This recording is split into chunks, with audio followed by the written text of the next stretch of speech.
लता मंगेशकर, एक साधारण शुरुआत। नमस्कार दोस्तों, आज हम बात करेंगे एक ऐसी शख्सियत की जिन्होंने अपनी आवाज से करोड़ों दिलों पर राज किया। जी हाँ, मैं बात कर रहा हूँ स्वर कोकिला लता मंगेशकर जी की। उनका जीवन एक प्रेरणा है, एक कहानी है संघर्ष और सफलता की। 28 सितंबर 1929 को इंदौर में जन्मी लता जी के पिता दीनानाथ मंगेशकर एक प्रतिष्ठित गायक और रंगमंच कलाकार थे। उन्होंने अपने बच्चों को भी संगीत की शिक्षा दी। संगीत का माहौल बचपन से ही लता जी के जीवन का हिस्सा था।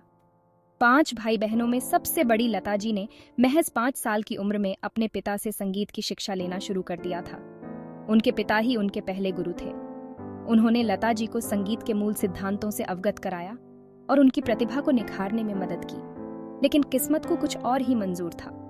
1942 में उनके पिता का देहांत हो गया।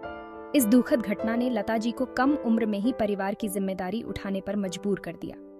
उन्होंने गाना गाकर और फिल्मों में अभिनय करके परिवार का गुजारा चलाना शुरू किया। उनका पहला कदम मराठी फिल्म पहली मंगलागौर में अभिनय से शुरू हुआ। 1942 में ही आई मराठी फिल्म पहली मंगलागौर में उन्होंने पहली बार अभिनय किया था, लेकिन नियति को तो उन्हें गायिका बनाना था। 1945 में वो अपने परिवार के साथ मुंबई आ गईं, जहां उनकी मुलाकात संगीतकार गुलाम हैदर से हुई। गुलाम हैदर ने लता जी की प्रतिभा को पहचाना और उन्हें अपनी फिल्म मजबूर में गाने का मौका दिया। ये गाना अंग्रेजी में उठे जा उन जा था, जो उस जमाने में काफी मशहूर हुआ। ये गाना लता जी के लिए एक नई शुरुआत थी।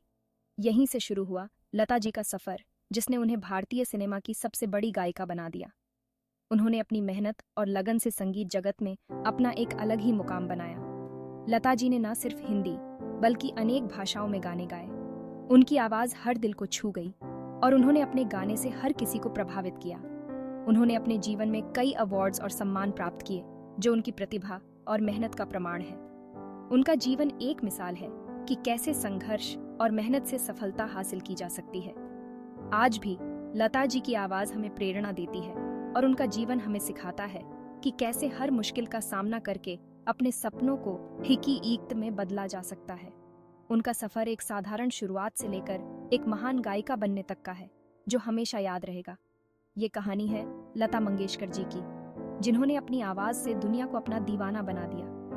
उनका जीवन और उनकी आवाज हमेशा हमारे साथ रहेगी। आइए हम सब मिलकर उनकी यादों को जीवित रखें और उनके गीतों को सुनते रहें। धन्यवाद। मजबूर फिल्म के बाद लता जी ने पीछे मुड़कर नहीं देखा। उन्होंने अपने आवाज के जादू से सबको मोहित कर दिया। उन्होंने एक के बाद एक कई हिट फिल्में दी, जो आज भी लोगों के दिलों में बसी हुई हैं। हर फिल्म के गाने उनकी आवाज से और भी यादगार बन गए। शुरुआत में उनकी आवाज को लेकर कुछ लोगों ने आलोचना भी की, लेकिन लता जी ने हार नहीं मानी। उन्होंने अपने टैलेंट और मेहनत से सबको गलत साबित कर दिया।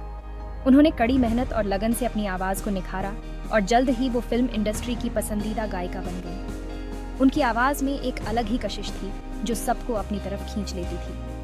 1949 में आई फिल्म महल का गाना आएगा आने वाला लता जी के करियर का टर्निंग पॉइंट साबित हुआ।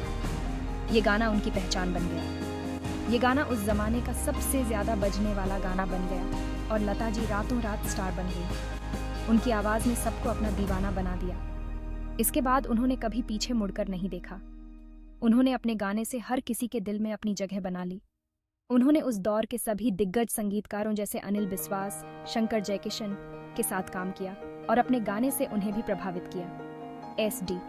बर्मन, नौशाद और उनके साथ मिलकर कई यादगार गाने दिए। मदन मोहन, रवि, कल्याण जी आनंद जी, लक्ष्मीकांत प्यारेलाल के साथ भी उन्होंने अपने गाने से जादू बिखेरा और आर.डी.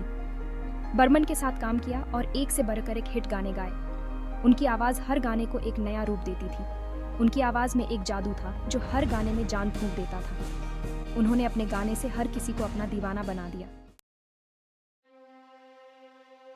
लता जी ने अपने 7 दशक लंबे करियर में 36 से ज्यादा भाषाओं में लगभग 30,000 गाने गाए हैं। ये एक ऐसा रिकॉर्ड है जो बहुत ही कम लोग बना पाते हैं। उनकी आवाज ने हर दिल को छू लिया है और हर पीढ़ी को प्रभावित किया है। उनका नाम Guinness book of world records में सबसे ज्यादा गाने गाने वाली गायिका के तौर पर दर्ज है। ये एक ऐसा सम्मान है जो उनकी मेहनत और प्रतिभा को दर्शाता है। उनके द्वारा गाए गए गीतों की लिस्ट बहुत लंबी है, लेकिन कुछ गाने ऐसे हैं जो हमेशा के लिए अमर हो गए हैं। आएगा आने वाला, जो उनका पहला सुपरहिट गाना था, आज भी लोगों के दिलों में बसा हुआ है।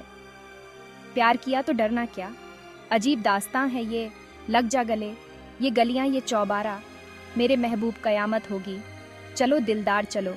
ये सभी गाने उनकी आवाज़ के बिना अधूरे लगते हैं। ऐ मेरे वतन के लोगों, ये देशभक्ति गीत सुनकर हर भारतीय का सीना गर्व से चौड़ा हो जाता है। तेरे लिए, ये कुछ ऐसे गीत हैं जो आज भी लोगों की जुबान पर चढ़े हुए हैं। इन गीतों ने हर श्रोता के दिल को छू लिया है और उन्हें अपने साथ जोड़ लिया है। लता जी ने हर तरह के गाने गाए हैं, रोमांटिक, देशभक्ति, भक्ति, गीहज़ल, और हर गाने को उन्होंने अपनी आवाज़ से एक नया आयाम दिया है। उनकी वर्सेटिलिटी ने उन्हें सभी जेनर्स में महारत दिलाई। उनकी आवाज़ में एक अजीब सी पवित्रता और मासूमियत थी जो सुनने वालों को मंत्रमुग्ध कर देती थी। उनकी आवाज़ का जादू आज भी उतना ही प्रभावशाली है जितना पहले था, और ये जादू हमेशा बना रहेगा।